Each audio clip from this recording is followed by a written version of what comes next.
when I was going through that, I couldn't manage my emotions. And I think maybe if I had not a better, because that's unfair, another male role model, or my dad could communicate, it might have been a wee bit better, or a big bit better. Grabbed as much pills, etc. as I could out the cupboard. Tried to like squash it, so when they make a noise, as I walked back up the stair and barricaded my door, took all the pills, and then just lay down in my bed. Got really bad, and that it wasn't because of that. It just got bad because of a combination of me no understanding myself and no treating myself for the right way, treating myself with alcohol, just getting more mad with it. So I thought, wonder how many times you could climb Ben Nevis in 24 hours.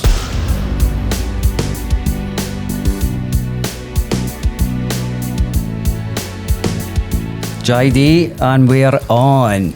We are, Dan, we're back again. And today our guest is Tony O'Neill. Tony, how are we? Yeah, I'm alright, guys. Thanks for having me on. No, thank you for You're coming welcome, on. mate.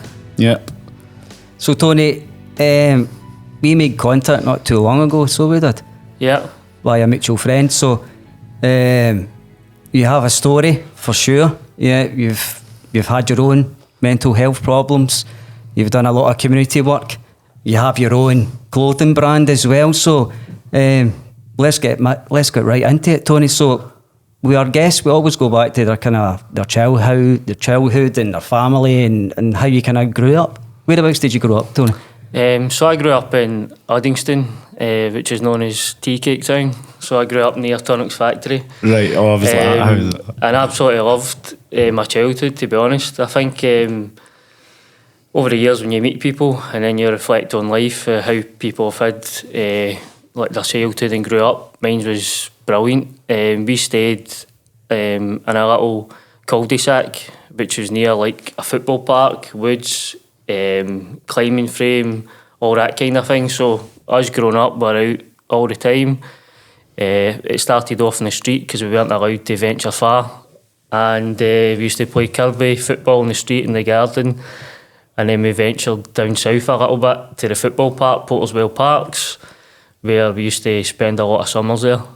Go between Tunnock's in the mornings for our chips, and then football down in the park, the new parks. So it's quite it was a good upbringing. Good. Superb, mate. What about brothers and sisters? Yeah, I've got a younger brother called Kenny. Okay. Both very similar in some ways, but very different in other ways. And we found that growing up, we got on well, but we also fought a little bit, as brothers do. Well, we can relate to that, Dan. Yeah. And he was, the funny thing is, he was actually a better footballer to start with. He played with like pro youth teams and that. What's the age difference, Tony, between you? 2 years. Same as us. Aye, so that's mad. when we're quite competitive in that way, and he used to score corners and free kicks for like 30 yards when he was 11 and all that, and then he would join my team. But as we got older, we've got on really well, really close, and he's been probably a big part of my mental health journey, to be honest, in Animalia. Brilliant. Similar to us, our mental health, I don't think I'd have got through my life without having you to lean on as well, Dan. So yeah, definitely be able to relate to that, Tony. So we's very competitive growing up then. How did that work? Did the two of you play football or? Yeah, it was playing football. Like I started off like a right back. I was quite like stiff. I wasn't like skillful in, and he was actually the more skillful one. But as I got older, I don't know, I found my feet, and then I started being able to dribble.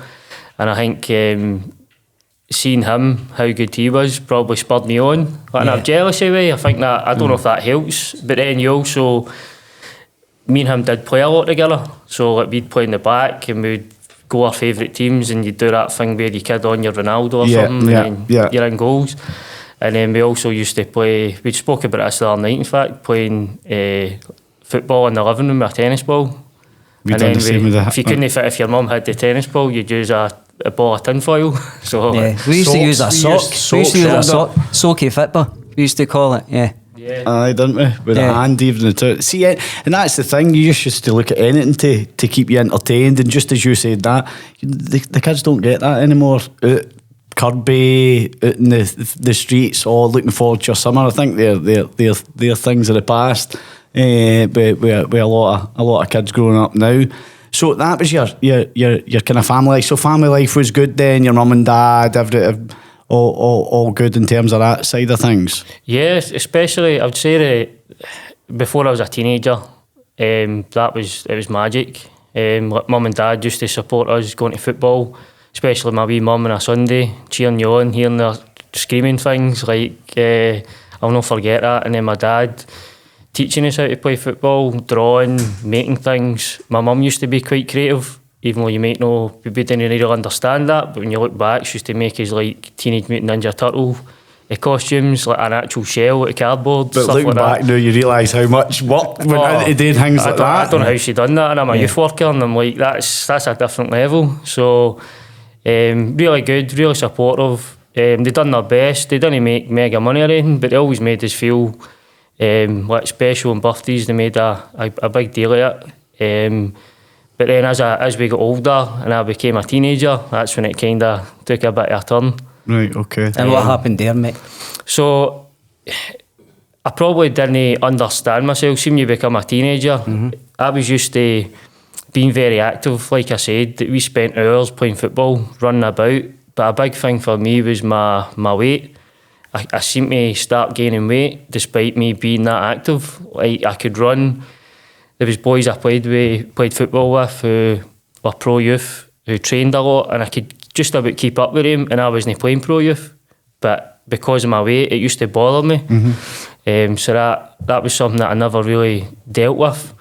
And my dad, him and my mum, their relationship broke down and started breaking down a little bit. And then what I've then realised over the time is that we found out when I was about 16, I think it was about 16, that my dad was actually adopted.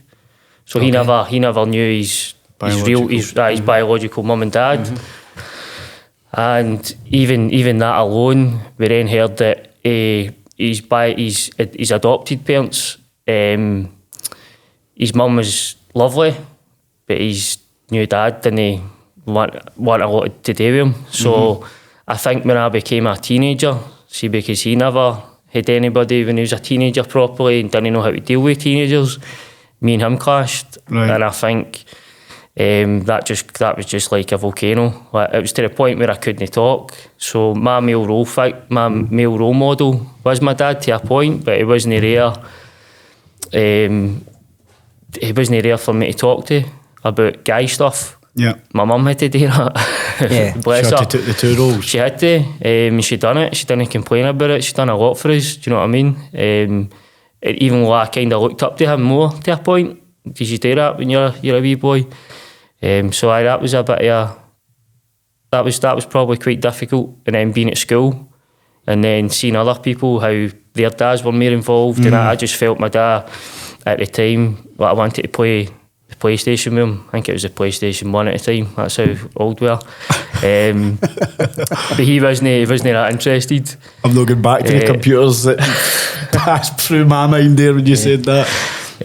So yeah, he wasn't quite into things as much, but he was working more.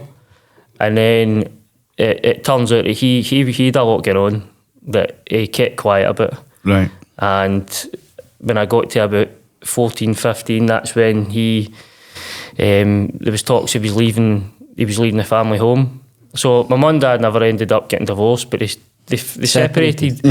But the bizarre thing about it is that it never really, I don't think it bothered me and my brother, because we kind of knew it was coming, because things weren't great. Yeah. So it was kind of like, we understand why they're not together. Do you know what I mean? So when people try to stay together and they shouldn't. Yes. It made a lot of sense that they would part. And at the same time, that was like exams. So I think I was 4th year, 5th year, and you're thinking what you want to do when you're 30, 40, what's your career. So I was kind of told that it was expected that I was going to be an architect. Where did that come from? My dad thought that was a good idea, and that's what I wanted to do. Yeah. There you go. And it couldn't be further for the truth. I was decent at graphic designs. I ended up getting a higher C in 5th year, but see when I resat it to improve, I failed it. Yeah. So that just shows you the kind of level I was at. Aye. I shouldn't have went for it the second time. But see, Tony, see how you never had that connection with your dad in your teenagers or your teenage years. Growing up. Right. Did you go kind of not rogue, but kind of you weren't the kind of straight and narrow. You were doing things or you were trying things that or you were in an environment that wasn't good for you as a teenager. Yeah, I did. I was more kind of quiet, so I get away with a lot of things in a way. I didn't do anything. Who was quieter out, you and your brother? Oh, me. Were you the quietest? Aye, he's the he. There's bits of me that wanted to be a bit like him. Like he's got he had a lot more balls. He was like a bit with myself. Aye, he didn't. Comes to me and you. he could stand up for himself better. He could stand up for himself better. He could just, I don't know, he just wanted to do his own thing. Right, And he didn't worry about things as much. Not necessarily to hurt people or anything, more just what he wanted to do. He was kind of a wee rebel in that way. Or if people messed him about, or his friends, they would all be like, nah, you don't mess about with us. And I was a bit more scared.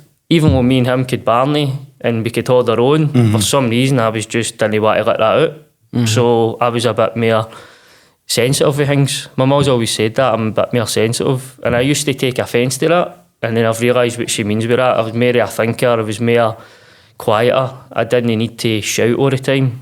And then when you get older and you do certain roles, sometimes people expect you have to shout. For example, I was a PT, and some people thought you have to shout to be a PT. No, you don't. You can talk to somebody. Or if you're a football player or you're a captain, you don't need to shout at people. No. You don't need to barney. You can lead a different way. You can lead by you doing things, you putting yourself in situations, do you know what I mean, and how you respond to that. So when I was going through that, I couldn't manage my emotions. And I think maybe if I had not a better, because that's unfair, another male role model, or my dad could communicate, it might have been a wee bit better, or a big bit better. So when you were a teenager at 14, when did things start you realising that maybe you did have a bit of a mental health problem or things weren't quite right, and how did that kind of spiral? When I look back, when things first started, I probably didn't think there was anything wrong because I thought it was normal. So it was when you're first introduced to drinking and alcohol. And when was that, Tony? I was about, I'm going to say 14 verging on 15, like because my birthday's at the end of August, so I'm going to say it probably in that summer, so I'd have been 14 but technically 15, if you know what I mean. And that's when we first started, it was just cider. It was nothing major, it was just bottles of Frosty Jack. Or the other one, it was the glass bottle. Merrydown. Aye, gold and silver just label. That was it. That was quite cheap. £2. Yeah. Saved up your 20p's. £1.50 when I was younger. And it started off with that, and it was just at the park where we lived. So when we started drinking, we actually kept ourselves to ourselves. We didn't actually venture anywhere. We kept ourselves in this park. And used to roll about the grass here, but nobody was there to hurt. We weren't there to hurt anybody, we didn't hurt ourselves, we just rolled about for a bit, sobered up, went home. That was the kind of the thing. But then the more you do that, the more you want to do the next thing. So it was like Mad Dog or Frosty Jack, 3 litres. Tried tanning that at 15, 3 litres. That wasn't good. So I get caught for that. I bet you. I get caught, and I had to clear out the shed. That with that hangover, that was brutal. It never put me off, but Bet you. I was caught because my dad's pal seen me down the street, and it still didn't bother me. I was like, all right, okay, I'll take my punishment and then just keep going, because I kind of enjoyed doing it. I enjoyed that. I felt like it was a laugh when you were part of something. You're part of something. That's what I used to get. Then you were part of a community, part of a group, and you did keep yourself. And the fact that maybe the father figure was missing in your life, that gave you a bigger community to kind of talk and share and have a laugh, as you were saying. That's it. All I wanted was to be part of a community and have pals and talk to people, and I probably went about it the wrong way. Probably didn't value myself as much and started doing this. And then with Mad Dog, my thing was downing it, so I could down it in one go. That was what I used to do. But the States I would get in. Party piece. Aye, Yeah. that was my party piece. And it just continued, it just got worse. But I was still playing football, still trying to enjoy that. Played with a wee team, and then our main game was it was a Friday afternoon. That was my highlight of the week. Playing on a Friday afternoon after school, you'd get down to the Hamilton Palace grounds, and we'd play Uddingston v Bovril. That was a version of the Old Firm game. That was a meaty game. Every week. That was. Is that the rivalry? It was a big one. And the funny thing is, 20 years on, the boys that were on the other team, I've been pals with a lot of them. I've got a lot of time for a lot of them, or I've helped them. I've PT'd some of them. So that was pretty cool. But that was our main thing. And I remember, like, the real turning point was the pressure of exams, the pressure of not knowing what I wanted to do. And then I went up the stairs. I had like a weight. I used to try and do weights in my room. So I went down the stair, grabbed as much pills, etc. as I could out the cupboard. Tried to like squash it so it wouldn't make a noise as I walked back up the stair. Walked back up the stair and barricaded my door. Took all the pills and then just lay down in my bed. And then I kind of tried to go to sleep. And all I remember is my mum just banging the door. What age were you, Tony, then? I'm saying I was about 15. 15. About 15. Okay. And I remember my next door neighbour, Paul, he was around 10 years older than me. He was a good influence in our life. Mm-hmm. But he played football with Paul. He was quite a good. Although he was 10 years older, sometimes quite hard for older guys to get on with young guys because they're doing different things. But he was quite patient with us and used to played FIFA with us and that. Brilliant. Introduced us to Resident Evil, which I think he enjoyed because that first scene when the dog jumps through the window, I remember it. we were screaming, so I think he enjoyed that. But Paul came to the hospital with me, and I remember that. I was just crying. So your mum found you. She went and got Paul then. Yeah. Took me. I don't even know if I was in an ambulance or somebody drove. I can't remember. All I know is I was in hospital and I had to drink charcoal. Mm-hmm. Because if you drink charcoal, it can help your stomach, because they thought I might have done a lot of damage to my stomach by taking a lot of pills. Mm-hmm.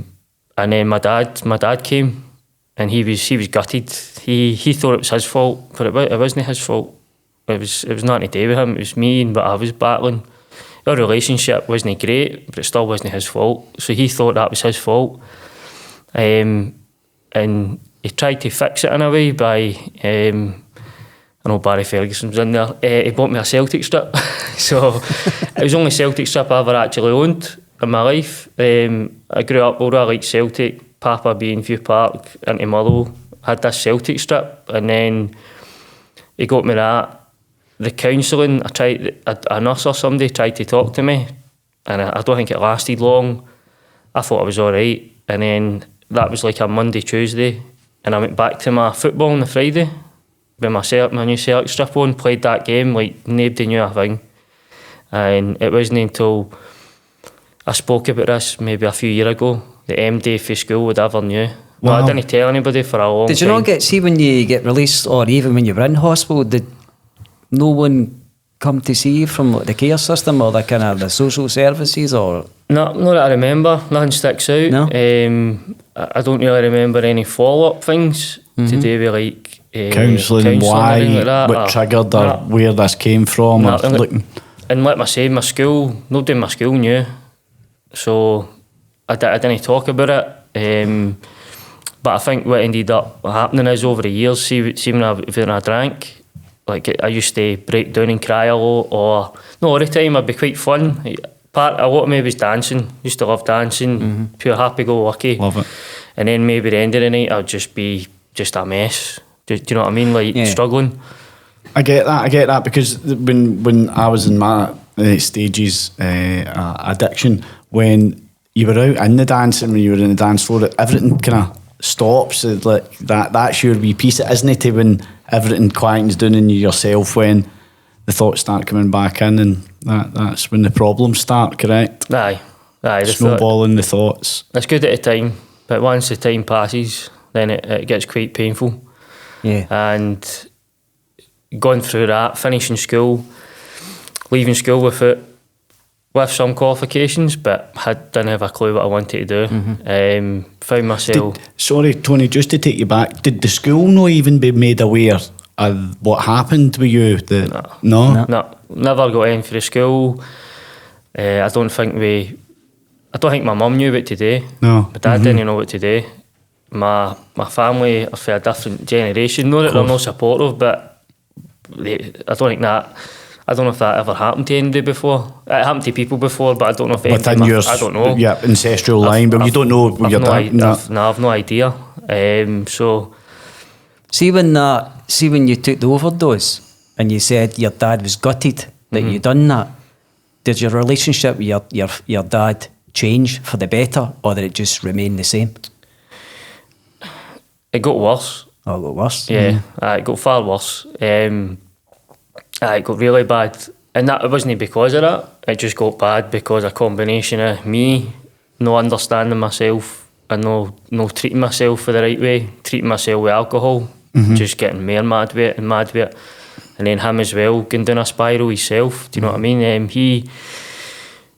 When he was younger, he won a European Youth Cup medal with Murrow. I've got it in my house. He was a tennis champion. Even I'll go into this later, but just before he died, his handicap golf was like 4 or 5. And you're talking about like a 23-4 stone guy who works all the time, who still had a decent handicap. Do you know what I mean? So he was athletic, even though his later stages being older and bigger, he still was a lot more athletic than you would maybe look at him. By that, our relationship got far worse before it got better. And that, again, that was a combination of me leaving school, not knowing what I wanted to do, and I think that maybe frustrated him. I think it maybe frustrated him because he thought I could do better just because he believed in me, as opposed to he was just being mean. Do you know what I mean? I think he just thought, you're far better than this, but he wasn't good at articulating that. It's kind of like he used to warn us about certain pals I had, but I used to see that as he just doesn't want me to have pals. Yes. But when I look back now, he was right. He was right. Aye, he was really right. He just didn't know how to articulate it, I think. Yeah. And again, it's going back to maybe what's happened with your dad being adopted at younger. You don't know what's happened there, and that's probably then, as you quite rightly said, he's maybe not been able to know how to deal with you at a teenage years, and that's why it's kind of it's happened, unfortunately. Well, definitely. There's people I've spoke to since about that, and it's well known now about ACEs and trauma. And of course, I'm pretty sure lines. How he's ended up, even the first part. And don't get me wrong, even though we didn't get on well, he's still done a lot for us, and he was a really good dad, and really somebody that my mum, when she looked back, she's got a lot of good things to say about him. So the fact that how he started in his life and how he was pretty special and unique. So it's just sad that I had to go through that, the battles and the fighting. So we ended up in hospital because I was fighting with him. Wow. What age was that, mate? Was that when you were? I was about 19, 20. Okay. And he stayed up in Montrose, and we went up, me and my brother went up to see him, and we weren't getting on well, but we were trying to make things work. But I was just wanted to drink, and I didn't care. So we went up, and I remember we're sitting having a conversation like this, and he was talking to his mate, and he said something to his mate, and I just went, nah, that didn't happen. And he said something, and I just went, you're talking shite. And I don't know where that came from, because he was a big guy, and I was always a wee bit scared of him sometimes. And at this point, I was like, I don't care. I'm just going to say what I want. And we had to leave because of that. And then we were arguing, and then my brother, he just said, I've just went for him and started trying to hit him, and he's trying to go for me. And I always find it funny that I don't know why I asked this. This is my own wee ego here. I asked my brother, how was I getting on? He said, you were holding your own, you were doing all right. And then I turned on him, and then he ended up hitting me, and then I ended up tripping over a curb and banging my head So I ended up with a concussion, and my face was just a mess just because I'd fell. So I woke up in Dundee Hospital. I was like, I didn't know where I was. And they two were still in Montrose, so I had to get the train from Dundee to Montrose. And that was pretty bad. Had you all been drinking that night? We had, but of that, like, even my mum spoke about it at the time. She was raging. She was quite annoyed about it. But now, over time, when I look back, I wouldn't really. I was the main instigator. I'm not saying I deserved that. I'm not saying, but it was me that really went for it. Yeah. And I just, if I had to do the same thing, I don't drink anymore anyway now. So that's been years I've not drank. So I would deal with that a lot different. It wouldn't come to that. It wouldn't, and I don't have any. In terms of my brother's role in it, he probably had to do that because I was going for him. So what's he meant to do? No, exactly. Yeah. I could have maybe done self-defence or something, but what is he meant to do? So Yeah. Exactly. it is what it is. Yeah. So you left school at 16, yeah? 17. I left at 6 years. Probably shouldn't have stayed on, but I was a bit lost. Okay. Completely You lost. said that. And what did you do when you left school at 17 then? So I started working with an electrician, an industrial electrician that was my dad's pal. And then we started going about different places. One being, there was a View Park gym that was built 20 odd years ago. And I was running the cables and drilling the holes. So all the sockets you can see in the wall here, I used to drill them, carry stuff, labour.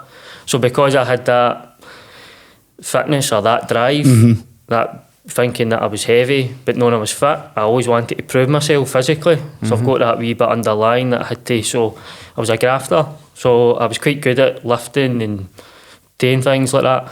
The only thing I couldn't do was the electrics bit because I'm colourblind, so I wasn't allowed to do any of the socket stuff because it's not good if you blow something up. Would have been too good. You never told us you were colourblind, Tony. Bang. So there you go. There you go. So I couldn't do that, but that was good fun. I went up to Loch Goylehead and I was on a fish farm. I had to run cables, so my job was to pull cables off a drum that was like 5 foot high. I remember that because my arms were burning. That was an experience, doing night shift. So I enjoyed bits of it, but I didn't enjoy, if you know what I mean. And I left that to work in British Gas. I worked in the call centre. And that was quite significant because all I wanted to do in British Gas was help the customer on the phone. But I couldn't sell for it. I couldn't sell anything. And how was your mental health at this point through these careers? Did it get better from when you were a teenager, or did it gradually get worse, or what would you say? No, it got worse, definitely. I lost my self-confidence was down. I gained a wee bit more weight. I wasn't playing football as much. I drank more. It was rather than a Friday or a Saturday, it was a Thursday, Friday, Saturday. Yeah. So I used to drink every Thursday night and then try to go to work on a Friday. That was constant. So I was constantly either late or getting hungover.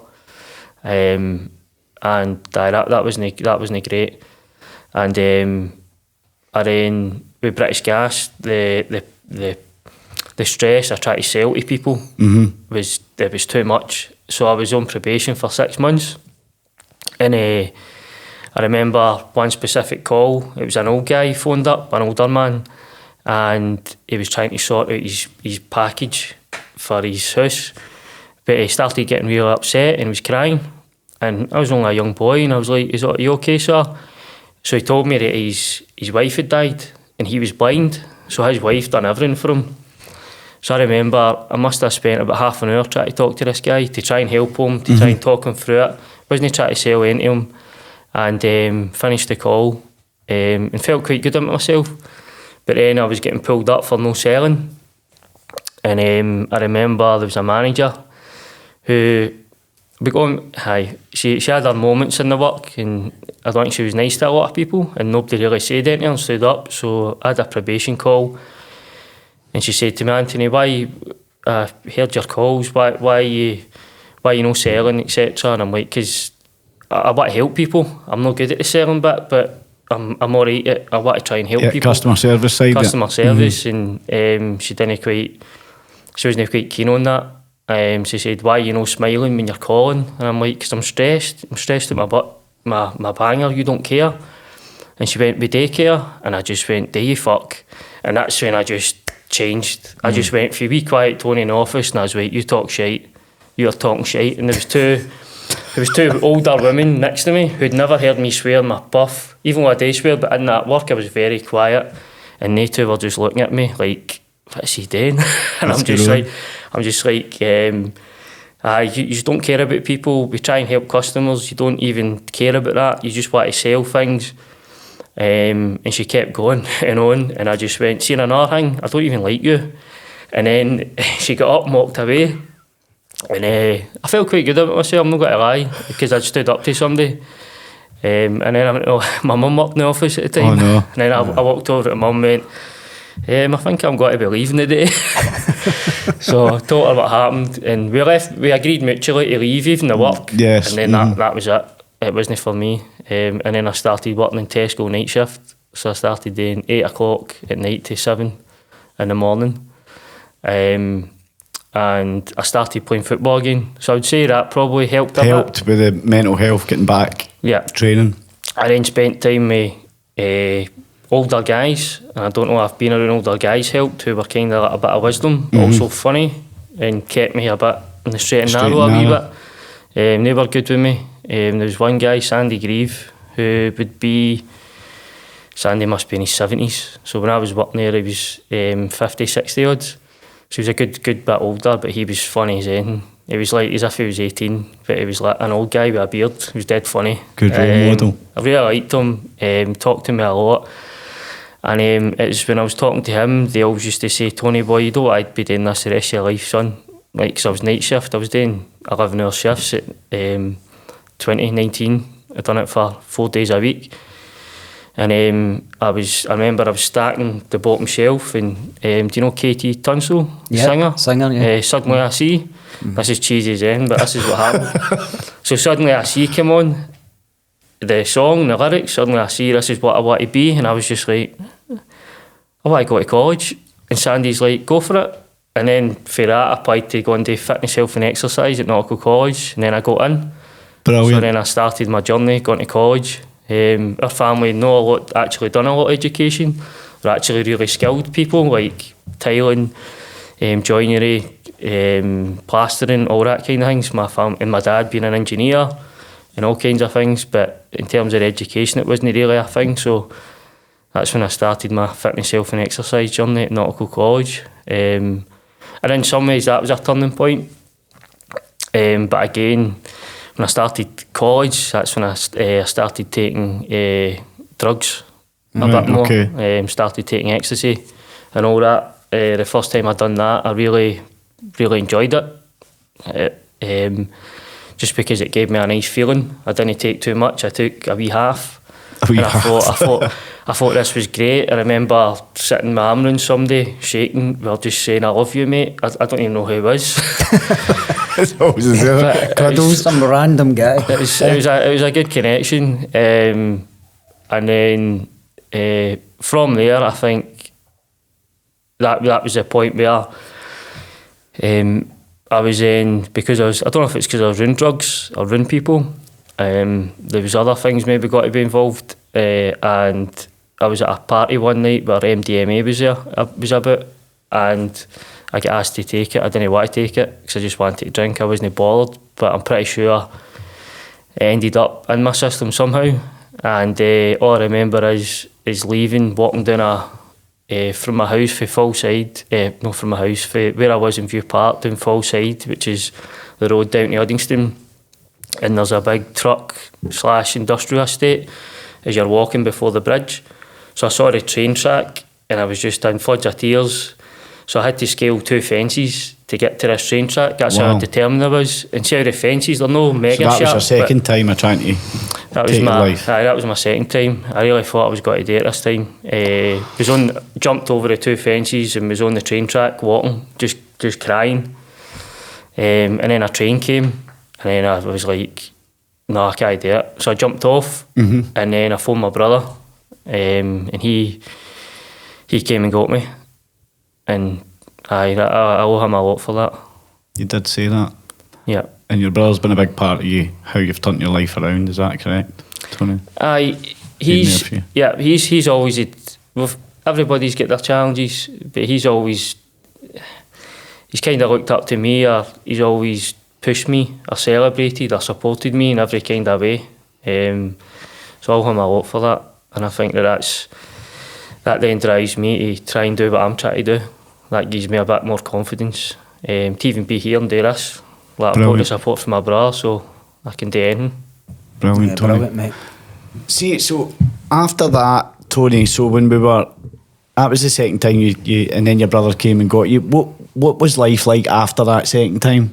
Are trying to attempt, did things get better quickly, or did they get worse again? Or they never got as bad as that. Good. But they weren't great for a while, for a long time. But I did try and get better help this time. I done counselling. I get prescribed like antidepressants, but I didn't really take them. I kept drinking. So what kept happening was there was times where I'd drink and I'd just get upset again. I didn't want to drink, but I didn't know how not to drink. I wasn't like necessarily addicted. I just didn't know what I could do with my life because my social network was drinking.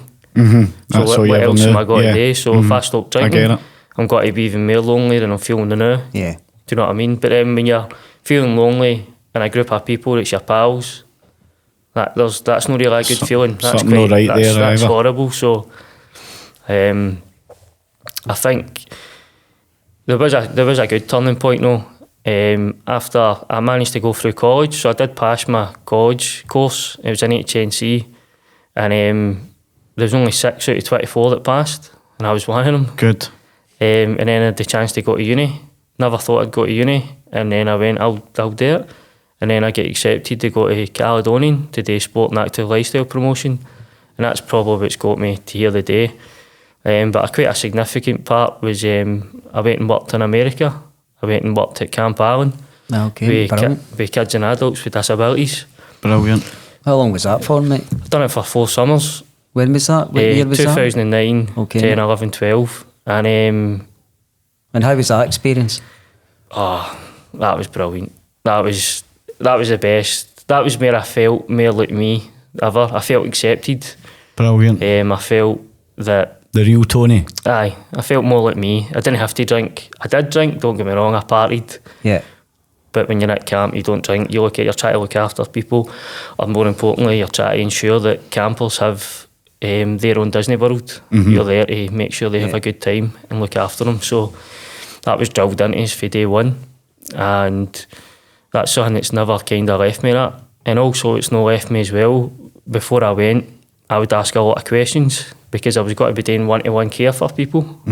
Guys only work with guys, but girls work with both. But in terms of one-to-one care or care, guys only work with guys. So I was a bit scared. How am I going to look after somebody that's my dad's age? I need to do everything for them, like clean, wipe, feed. How am I going to do that? So that was a big concern. They didn't actually think I would turn up. They didn't think I would come because I asked that many questions. And I did turn up and I done my first week. And I just remember the campers coming up on day one, and it was very daunting because it's people that I'd never seen before. And it's hard to describe. It's just we're all different in many ways. But you're in a different country. Yeah. I'd never seen people with certain disabilities before, acting certain ways. People that might not have a physical disability, but have got a different disability and they act different ways. And then you just had to roll with it. You just had to get on with it and just learn as you go. That was it. You really had to learn as you go and work as a team. You had to work with different people for the different staff members as well. So being Scottish and being in America and working with people from South America, different parts of Europe, different parts of Asia, to quickly learn, 1, slow down when you're talking. 2, you can communicate in different ways than you know. So that was quite powerful. And the campers I worked with, like, I owe them a lot because I always get frustrated with people, how they talk about people with disabilities until you're actually working with a lot of people and you see there was loads of campers there that the one thing they have that we probably don't have is they they don't give a fuck in what they do.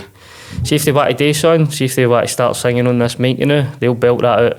They're not got to wait for anybody or worry that who's got to say this or that.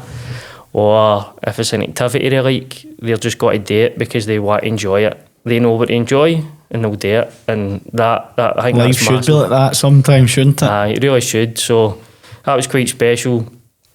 Finishing my first year and then getting asked to go back as a lifeguard. So I got asked to go back as a lifeguard because during my break I used to go to the pool and join in with day camp, with the different campers in the pool, sometimes help them go in, just be there and have a laugh. And then they thought, do you want to come back as a lifeguard? I wasn't even a strong swimmer. I could swim like 2 lengths in a 16 metre pool.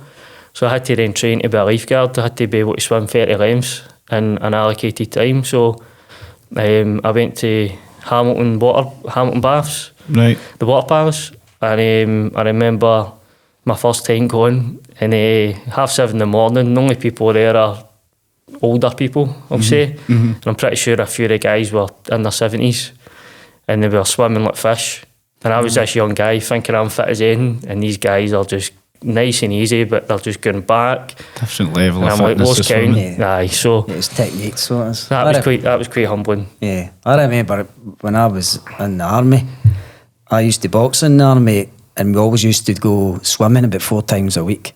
I remember 2 of my mates, they were like county swimmers and I was a fit old boy, you know what I mean, when I was in the army. And I thought I was a good swimmer, but these were just like fucking fish in the water, man. I was like, fuck, how the heck can you swim like that, man? You know that's- yeah, it's just Aye. all technique, you know what I mean? Yeah. That's what it is.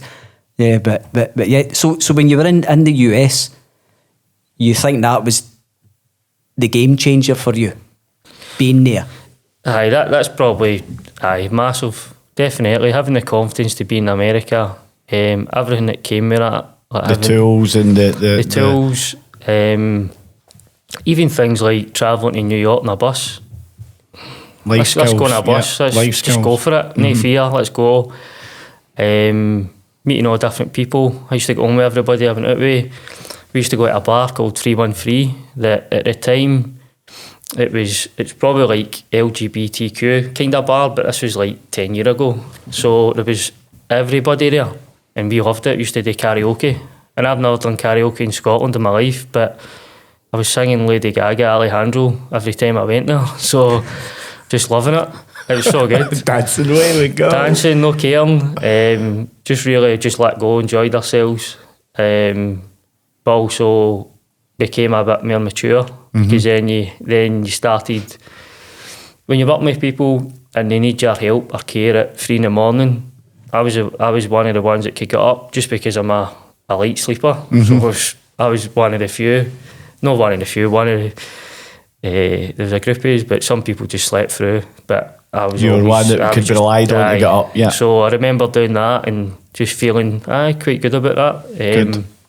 But can't wouldn't have worked if it wasn't a full team effort. But there was people there that were like, if I'm dying, I'd want them to look after me. They were just angels, That's some nice. of them. They were just some That's beautiful amazing. souls. Yeah, you know what I And mean? I think you've got to have a beautiful soul to be able to deal with disabilities It and is, the type of absolutely. people. Yeah. Needs a certain type of person. So amazing. And that's obviously gave you the life skills and a lot of techniques to be able to take on to your further career. Yeah, Oh, it has. and what you've done. And during that time as well, it was quite a significant moment, and that's kind of how Animalia started. So that was when I got a phone That call. happened in the US, mate? You had that idea of... No, the reason behind Animalia. So So tell us about Animalia for the listeners. Animalia, sorry. So yeah. Animalia is now known as a fightwear and sportswear brand. So basically our aim is to sell fightwear, sportswear, to use the money to give young people or adults opportunities to take part in sport or physical activity. Amazing. Brilliant. And that was kicked off as a tribute to my dad. So while I was at camp in 2011, my brother phoned me 8 o'clock in the morning to tell me that my dad had died of a heart attack. So when that happened, I had to fly home. But one of the bizarre things about that is when I'm talking about why camp was so good for me, a few months before that, at the start of camp, Frances for Australia. Frances Evans was a nurse, and she was telling me about her dad who had died of a heart attack, roughly the same age. But this was before this happened to me. So she was telling me how they celebrated her dad's life, done a lot. So for some reason, me talking to Frances and then that happening to me the same year was just... It's mad, isn't it, how things like that happen? So that probably helped. So Of course it did. So I had to go home, obviously. And then the funeral was the 17th of August. So I wrote a speech, done all that. I'd never really done public speaking. When I was at uni, I was petrified of public speaking. But I thought I have to do this. And that kind of helped me get more confidence, but not the way I wanted, put it that way. No, of course. And then I had to fly back to America on the 18th of August, which is also my birthday. My So birthday's the 18th. Oh, How there you weird's go. that, Tony? There we go. Good guys, Good Leos. guys, Leos. So that was also bizarre, having to fly back on your own birthday after your dad's just a No, weird that's thing. strange. But- It's mad. So when I get back for camp, one of the reasons I went back as well, my dad gave me the money to go that year. So I was like, I have to finish this. What am I got to do in Scotland? Like, this is where I'd be doing better. And then finished my year at camp, which was good in a way, but obviously I had to do that. Yep. And then I spent, and then the drinking got a bit worse, but I went on 2-3 day benders when camp finished. Nothing really happened, it was just mere drinking. In fact, a hurricane happened and I didn't remember any of it. So When folks say you sleep through a hurricane, Tony goes, I actually did. that actually, I'm not kidding on. I remember we were saying goodbye to people and we sang a song, and there was like, my head was down and you're singing and you're upset because people are leaving. Then the person leaves and I just turn round and there was like trees had fell in camp, and I'm like, when did that happen? So that was a good sign for me to try and wrap that. And then I came home. I finished my last year at uni. My dissertation, another weird coincidence, I done my dissertation on why people exercise and what motivates people to exercise. And the reason I wanted to do that is because I was worried about my dad's health. But again, I wrote the dissertation proposal before that happened. How mad is that? So that's probably triggered me into what I'm trying to do. Even my own health in some kind of way, because I always think he was 53, I'm 37. There's a wee thing in me, if I get 13 years left. So that's always on my mind. I bet you. So then went through uni, ended up fortunately inheriting some money from my dad. It was a big wad of money that I'd spent well before Animalia started, but I'd spent it in like 2 years, but it helped me go through uni, helped me get through driving. And then I had this idea at that time, 2011ish, 12 was Animalia Sport and Fitness. I started off trying to teach people to get fit, do running boot camps called Tony's Boot Camps. Right. And it was a wee guy that run up a hill. I'd done it in paint. I've still got it on my phone, I'll show you later. It's literally a stick man running up a hill saying Tony's Boot Camps takes you to another level. Brilliant. So I had that idea that I wanted to try and support people to get fitter and healthier. When I was doing uni, my last year, we met cardiac rehab patients. So I'd already met people that had actually had heart attacks but had survived, and they were older. And the reason why they were then recovering was because they were prescribed exercise or other health things to help them get better. Even though they were 60, 70 years old, they were walking a mile to a day. And I thought, that's amazing how somebody older who's meant to be frail and fragile is actually quite strong and quite fit. So that inspired me to try and set up Tony's Boot Camps, but the name wasn't quite that good. And from my brother, he used to always say about my mental strength, so going back to him and the support and the belief, I always had that idea that unleash the animal within, unleash this animal in you. So even if you are timid or thingy, you can still have a line in you. Of course you can still roar. It's about trying to bring that to the surface, isn't it? Yeah, and that's where Unleash the Animal came. Brilliant. And that's where Animal stuck it. And then I done something that when you're at university or school you're told not to do. So I went up, used Wikipedia as my research. So I looked up animal on Wikipedia, and then from that there's Animalia, the kingdom of Animalia. So everything that's living and breathing in his soul is Animalia. So I was like, that's the kind of company I want to create. Okay. And that's what I went with. And then it changed into from the wee Tony's boot camp to a line, and then the line got better and better. And then at that point, I started working as a sport and children and young people's sport development worker for Royston Youth Action. That was my first major job in sport and community health. And was that working with young people and adults in Royston?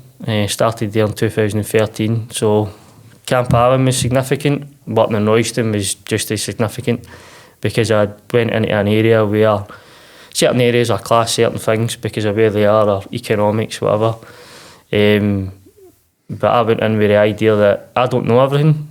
I just want to get to know people and how I can make a difference. I made mistakes when I was there. I tried to prescribe and do things that just didn't work, or I thought I knew. Quickly I learned that I didn't know.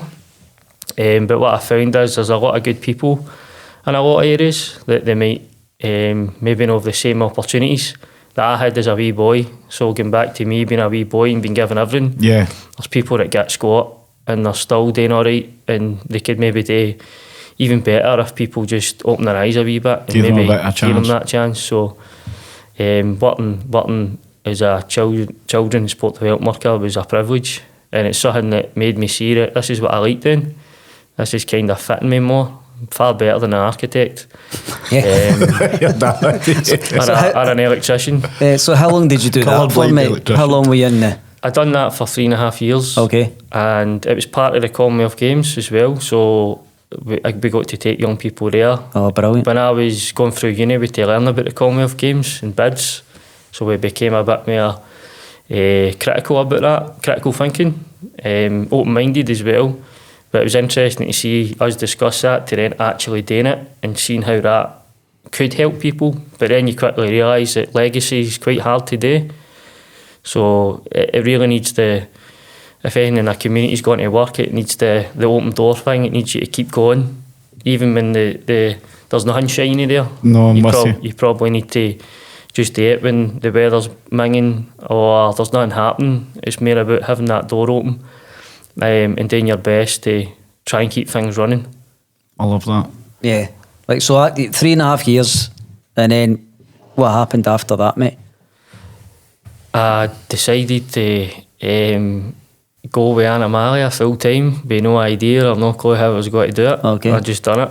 How were you supporting yourself then? Managed to get a small loan. Okay. And I also bought 150 t-shirts. It was a box line logo. That was our very first t-shirts. And half of it was right and half of it was back to front. So I had to manage that. It was like the print was inside, it was just weird, but it worked. People liked it. That was a mere random thing about it. That's how I get started, and from there it was 2016 Christmas time, and in November I just met Jamie McGowan. So Jamie McGowan Senior was wanting me to work with his son, Jamie McGowan Junior, who was an up and coming kickboxing fighter. Brilliant. And we met behind Morrison's petrol garage. That's where we met, doing a deal with a hoodie. Brilliant. Dodgy deals. And this is where me, being shy and quiet, I was quite intimidated to speak to him in the fighting world. But it was also that part of me was like, I'm quiet, but I'm like, I'm going to try this. So I had that bit about me. A bit of confidence allows you to take that step. A wee bit of confidence. And then even for being a young boy, I used to get chased and battered and all that, and run for the boys that were living certain lives. And it's only now I understand maybe why they're doing it, and I can talk to them, which is quite bizarre. So from meeting Jamie and that, they introduced me to the Punisher Kickboxing Academy in Raglan, where they also were very nice to me, humbling. A lot of savages there, great people, but really down to earth, and took me in. And then I started thinking, what is this martial arts game about? I was used to playing football, and you're thinking you're hard because you play a Saturday morning amateur, but then people want to actively hit each other or wrestle each other just for fun. But there's a lot more to it than that. There's a lot of skill to it. There's a lot of light work, where you're not trying to hurt people, that's not why you're in it. And it taught me that maybe this is a good outlet for people. I want to see more about this. And then as I made the t-shirt, somebody contacted me about rash guards, fightwear. I meant, are you open to making fightwear? Would you like it? Would you like a sample, sir? And I'm like, I'll try a sample. And then from there we started making fightwear. I just started preparing. Started working with different athletes. Kimberly Rennicks at the time, still Kimberly Rennicks now, who's a common gold judo athlete. Like, that's different level. Michael McGutt, pro boxer. David Aarons was a kickboxer. He'd won some titles. He was a good guy, very nice guy. And then different people. And my sport interest and the geek in me as well, just wanted to be around these people. Yeah. They're doing things that you can't do. Yeah. They're pushing their body to different levels. And I'm like, I like this. But also they're human beings as well. So there's a difference to people like that, but there are also similarities. And then in 2017, that's where I just went with Animalia. Good full time. But at that time, I had a meniscus injury, and I was told that I might need surgery to fix it. So I could wait for surgery, or I could train, and I might not need it, because it wasn't a serious one. So I was like, right, I'm going to try and train, but I'm going to need a goal. I'm going to need to set myself a target in 2017. So I thought, wonder how many times you could climb Ben Nevis in 24 hours. I thought, right, let's do it on the 11th of August. I'll do it to celebrate my dad. So when I told people that, they were just like, aye, very good. It's another one of your good ideas. Yeah. It's just as good as that drawing of the logo. And then I get introduced to Ali Smith, his daughter's called Laura Smith, who I met at camp, and we became pals. And his Christmas gift was me training him. All right, I get your face. So that was his Christmas. So I started training Ali. Ali was early 50s. He'd played football all his days, quite like a hardened centre back, multiple broken noses. You talk to him, he's like, all right, but quite a figure. Yes. And I was going to be training this guy. So I was scared of him again, but I thought, I've got to do this, I'll just do it. And then I remember him, and he's like, all right, son. I was like, all right. And he's like, you're the boss. You tell me anything, I'll do it. I was like, right, okay. Right, cool, let's go, mate. So Ali really found it hard in the morning to get up out of his bed. Like, he's not got up, like, to stand up. His hips were killing him. He had a lot of pain. A lot of pain. Couldn't squat down, so even trying to sit in a chair, he found that difficult. So with him, we worked on that, and then while I was training him, I just thought, this guy just wants to do everything. Like, he doesn't care, and there was a wee bit of me in that, and that's why I like working with athletes, because they've got this wee drive, bit in them bit between their teeth.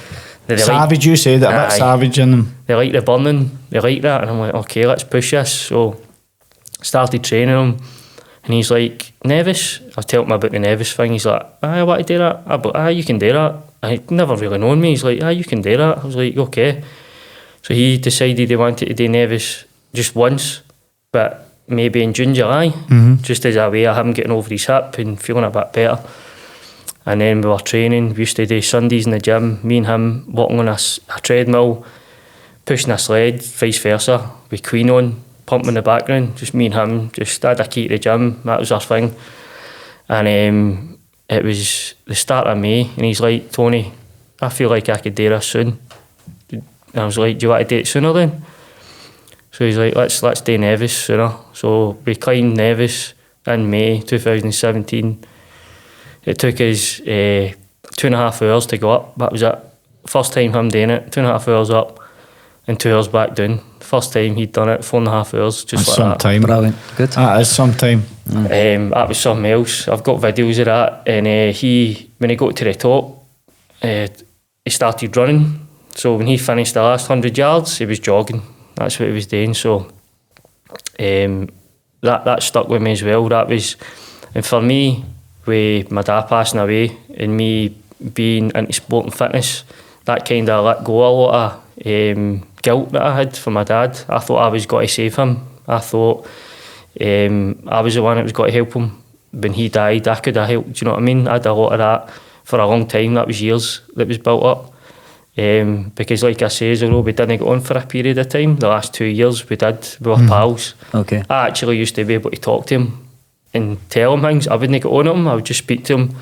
But it was like we were good pals, do you know what I mean? We had, I were more pals and father, son, do you know what I mean?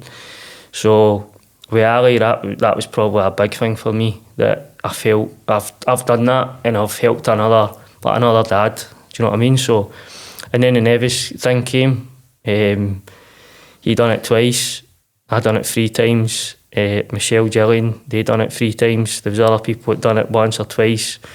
We raised a few £1,000 for charity. I went to them, we didn't take it, just went to charities. I think there was about 50 people involved. Super. And then we just kept doing it year on year. And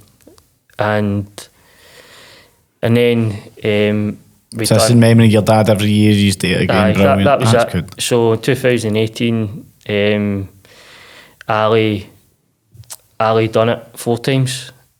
So he done it 4 times in 23 and a half hours. Brilliant. This is Alec couldn't get up out his bed. This is Ali couldn't get up out his bed. Brilliant. And Ali was the type of guy that if you probably met him, like I said, that quite hardened, but he's still a nice guy. He still cared about people. If you were on a hill and you didn't know the hill or you were a bit unsure, he'd be the one pushing you. He'd be the one trying to encourage you. He'd always do that. He'd always hang back. It wasn't about Ali. It was about other people. And then obviously Animalia was growing, so I've got a frame. He framed Animalia. We were in the Daily Record once. It was the business bit. It's not like the front page, but it's still good. Yeah, of course it is. Still cool. But he cut that out and put it in a frame for me. I've still got that. And got to the rash guards. We started doing the pose like that with the Scotland, the Saltire.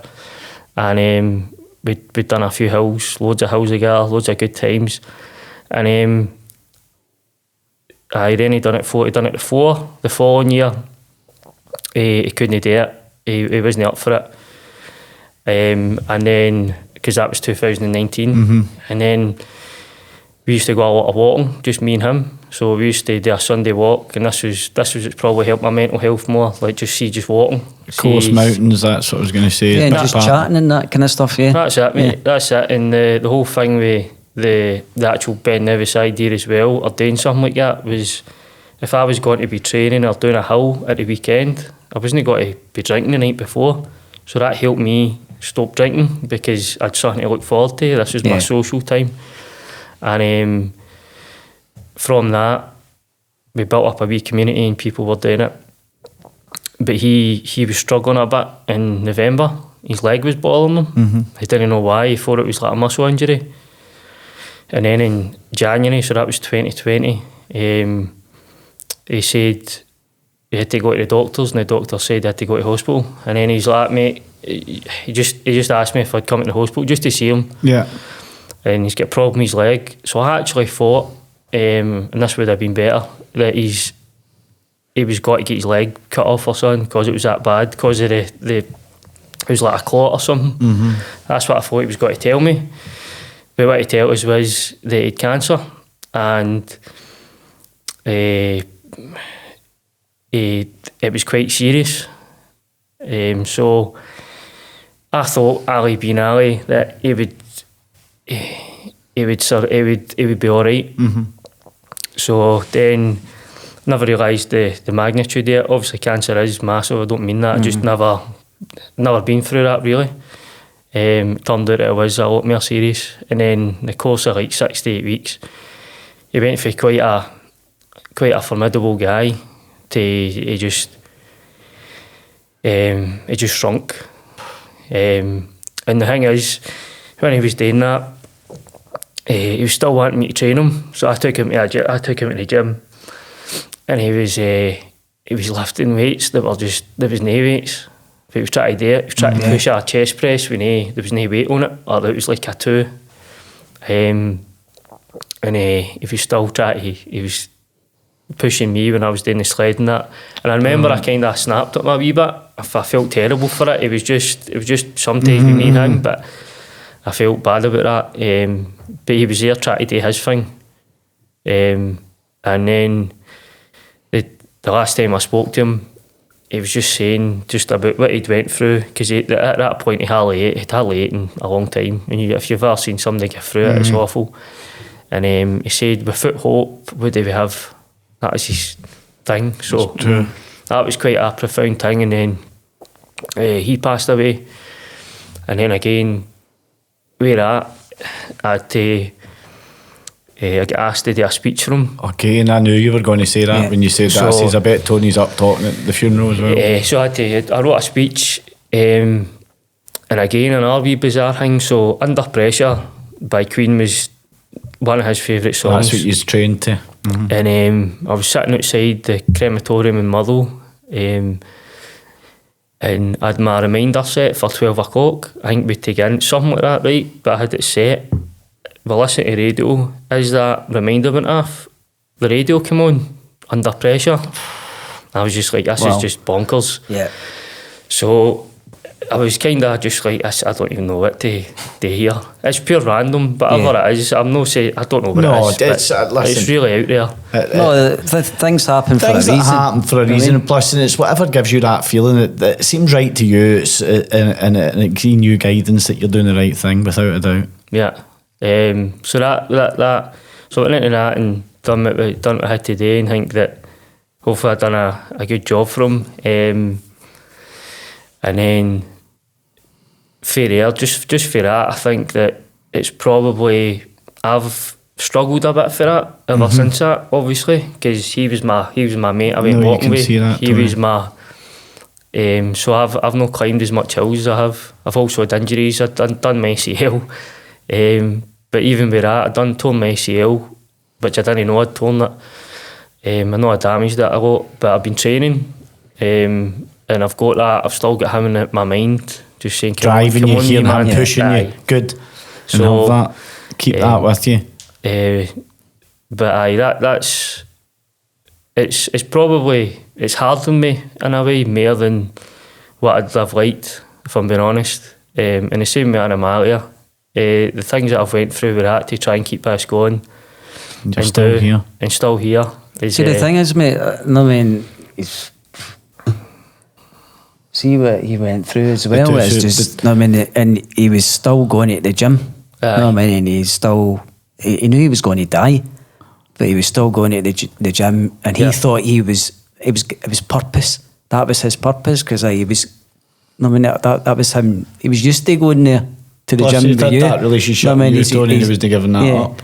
And obviously he was encouraging you and that kind of stuff. So that was part of his life. I mean, and just that's just the fact mad. So the fact that before like meet people for the right reasons. Like if you had never met him, Tony, you wouldn't have done the Nevises. You wouldn't have the experience that you shared together. Do you know what I mean? So, it's a beautiful story.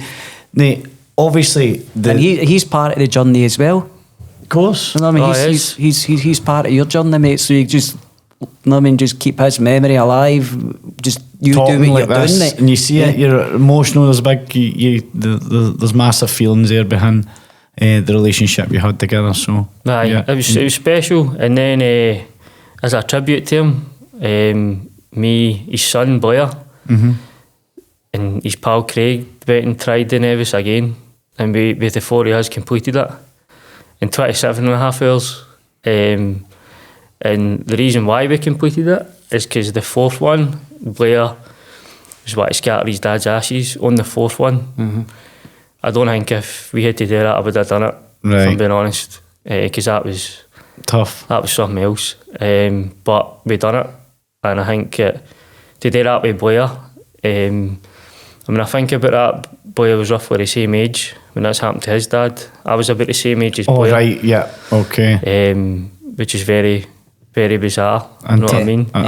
But I'm glad we got to do that as well. I'll not beat that time. No. Yeah. Well, obviously, we've got a lot of listeners that go through similar kind of issues and problems we've had, and your amazing story, Tony, and the way you're now here, and the way you progressed and the stuff you've done in your life and the people you've helped, it's just amazing, especially with the kind of problems that you've faced. What advice would you be giving to your listeners, anybody that's going through suicide or anybody going through suicidal thoughts at the moment, Tony? What would your advice, you've come out the other end, what would your advice to them be? I think it's, you have to, I'm going to say value yourself, but I understand if you're not feeling like that. But what I mean by that is you can owe it to yourself to really try and find out or ask the questions. So if you go to somebody and you might not feel like you've got to help, go to somebody else and you might find your way a wee bit. It can be quite hard at times, try to find the right help, but I would say some of the best things I did was seeking counselling. There's a counselling, there's loads of counselling out there, but I've spoke to Elaine for Time and Space, spoke to her for years. She's been really good for me. She's also quite Glaswegian. She's not maybe a typical psychologist or counsellor.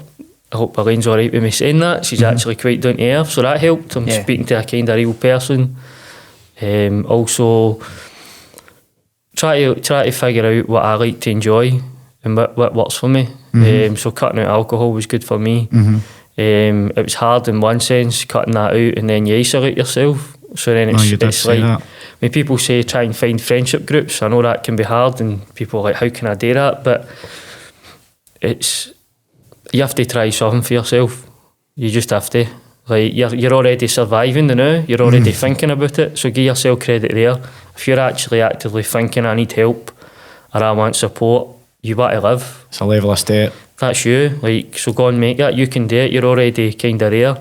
And if things are really that bad, there's a lot of times where we've had things where we've thought it's that bad, and then you share it with somebody, and the problem's maybe knows bad. Doesn't mean to say it's no bad for that person, because it can be, and it can be quite painful. But it's not that bad that you don't need to be here. Like, you can still be here, and we can deal with that. There's a lot of things that can get dealt with in life, whether it's money, whether it's how you're feeling, whether it's you're confused by your gender, whatever it is, or you've got things you want to make a change in your life. You're allowed to go and speak about that, because at the end of the day, it's your opinion matters more than anybody else's, really. Yeah. You know what I mean? And this is why we created the podcast, mate, for people to talk about these kind of issues. You know what I mean? So it's... No, it's great.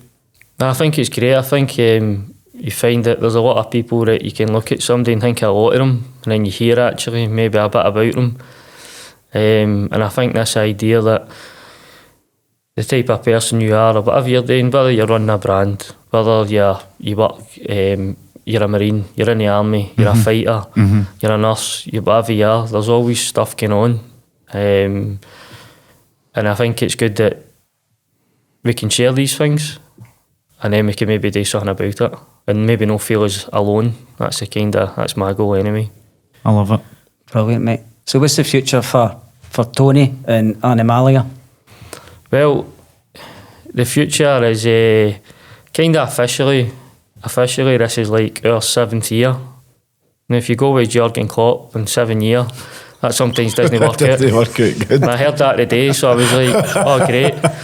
So does that mean this is it? No. And I even said that even with Jurgen Klopp, you can't build that team or do whatever. I'm not even a Liverpool fan, but I just thought that was good. No, I'm with you. So I think if I've got this far, let's see what happens. We've actually we're actually in the best position we've ever been in at the start of a year. Good. By a long shot. Brilliant. At the same time, you wouldn't have thought that with me. I've been frustrated. I went and broke something the other day. I'm still not perfect. I get my frustrations. Of course we do. But then other things happen. Like I get to talk to you guys. This has been brilliant. We're going to start releasing a comic book story. Brilliant. Yeah, I remember you telling me that when we were chatting a couple of weeks back. Yeah, I got the PDF today. Yeah. Superb. Kind of looks a wee bit like a Batman style. It's no Batman, but it's like that old classic. Yeah. Just as a way of telling something, just something different. Good. Working with some of the schools. And I think as well this year, especially, I've realised what my role in the school, and when I'm working with the young guys, and thinking that it dawned on me that I've not been in their shoes, but I can relate. I can relate to my family situation, how I felt, because sometimes I forget about that. And hopefully I can do something there. And what I've realised is I'd like to think that we can maybe support people in some kind of way. I don't think I can fix anything. I don't hold myself that high. I just think if I can be ready to listen and we can make some kind of difference. And for the brand, I'd love it to grow. We're making enough money to be sustainable on our own. And the people that have came through Animalia can be the ones that could take it on in future. We've still got to be here now for the foreseeable, but ideally I think it's time for us to be a bit more well known, maybe in Glasgow, but also have the team. I'd love it for young people or even adults, anybody that's been part of it, to get involved. Brilliant. That's and we'll bring back the Nevis Challenge maybe next year. I'll be doing it. I'll do it. Yeah, we'll do that 100%. I've done Nevis. I've only done it once. We done it and done a boot camp to me. Ran it. We ran up at 1 hour 55 and ran and done it in under an hour. Wow, I know. That's. It was intense, but no, we will definitely do that with you. I was going to say, so definitely that'd be amazing. It's been amazing having you on the show, Tony. It certainly has. Thank you, guys. You're an inspiration, Tony. You don't realise you're a big inspiration. You're humble when you come in, but you've kind of inspired me in the stories you're telling, and you can tell that you held back the tears there for quite a bit. You're very upset, so I appreciate you coming on and telling that, Tony. Honestly. The thing is as well, Tony, you do a lot in the community. You don't realise what you're actually doing. Supporting fighters, young up and coming fighters that maybe when they have that support, that kind of support by their upbringing or whatever, and they've went to the gym to train in martial arts. So you're actually giving back. No, you don't realise that you are doing it right now. Mm-hmm. Amazing. It's been a journey, but what I like about that is, I appreciate that as well, is that the young people that we've tried to help. The good thing is, the older I get, the less I know about what it's like to be a teenager. So see the contribution that we've had for teenagers in terms of the brand and what to buy, or even the colours or the style. Yeah. Invaluable. Like, great minds out there. So it's just good to be in that space to work with people, and that's what keeps me going. So love it. Brilliant, Tony, mate. I want some hoodies, I want some t-shirts, I want some of the apparel. Yeah, we'll have all the links for the listeners to be able to get in contact and be able to find you LinkedIn. And so how can people get in contact with you, Tony? You got Instagram, Facebook? Yeah, we've got Instagram and Facebook, Animalia Apparel. Feel free to DM, I always answer. Same way, Animalia CIC's our Instagram, our other Instagram page, and then just Tony O'Neill at LinkedIn. Brilliant, mate. Tony, it's been a pleasure having you on the show. You're an inspiration. Glad you actually came in the show, and we wish you all the best in the future. Certainly do. For now, we are the Devlin brothers. I'm Daz Adi, he is Jai D, and we are Real, Raw and Relevant.